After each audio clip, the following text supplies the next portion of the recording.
நான் இப்பவும் சொல்றேன், உங்களை அசைக்கவும் முடியாது. ஏன்னா ஆல்ரெடி 1.25 கோடி பேர் ஒண்ணுமே தெரியாம சினிமா முகத்தில் இருக்கிறான்.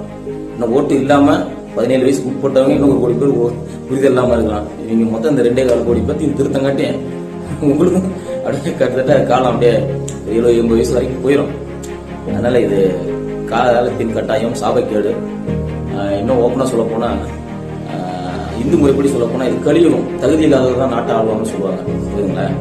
அதே கிறிஸ்துவ முறைப்படி சொல்ல போனா இது சாத்தான்களின் காலம், குட்டிச்சாத்தான்களின் காலம். அதான் ஒவ்வொரு மத முறையிலும் ஒவ்வொரு இது தனித்தனியா சொல்லுவாங்க. எல்லாமே கணக்கு ஒன்னா தான் வரும். இஸ்லாமிய முறையில் என்ன சொல்லியிருக்காங்க எனக்கு சரி தெரியல. ஆனா இந்து முறைப்படி சொன்ன அந்த வாசகமும் கிறிஸ்துவ முறைப்படி சொன்ன அந்த இருக்கு அதெல்லாம் ஒன்னா தான் வருது. குட்டிச்சாத்தான்களின் காலம். என்ன பண்ண முடியும்? காலத்தின் கட்டாயம்.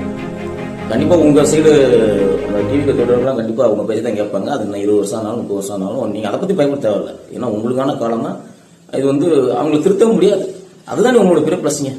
ஆனா நீங்க ஒத்துக்கிட்டு தான் ஆகணும். அரசியல் புரிதல் இல்லாதவங்க, தற்கூறிங்க, சினிமா கவர்ச்சியில் மயங்கினவங்க, இது நீங்க ஒத்துக்கிட்டு தான் ஆகணும்.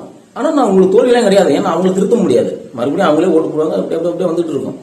அதையும் மீறி தெரிஞ்சிட்டாங்கன்னா அது மிகப்பெரிய ஒரு சக்தி அமையும். பார்ப்போம், முயற்சி பண்ணுவோம். நல்ல விஷயத்துக்காக குரல் கொடுத்துட்டே இருக்குமே, தப்பு ஒன்றும் இல்லையா? தேங்க்யூ, பாய்.